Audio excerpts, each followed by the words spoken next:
There is a constitutional guarantee to property rights for women in Pakistan.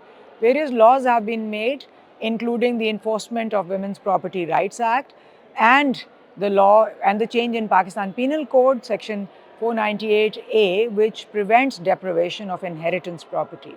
Still, women are denied access to their property rights. The problem lies in three areas. One of the key problematic areas is social norms, which still deprive women of their property rights.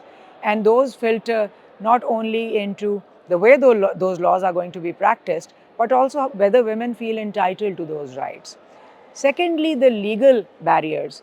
Legal barriers are the problems with the laws which discourage women from navigating that complex system where they feel it's going to take too long, it will require too many resources, and it is too complicated for them to bother with this issue. The third issue is institutional barriers. Among institutional barriers, the way things are done, the way information is given, the way proceedings are conducted, that becomes a big challenge. And there, if sensitization of individuals and the simplification of process is done, it will become much easier for women.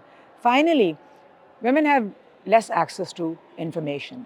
They have normally there is an imbalance in information and access to it between men and women. Women either do not know about their rights or do not have that information related to property which they feel which is required in order to guarantee their rights. If that is going to be addressed, all the three types of barriers along with information dissymmetry or asymmetry will have to be corrected. Pathways to Development Conference is a very good way of understanding what are some of those barriers, especially the governance challenges to land rights or property rights in Pakistan.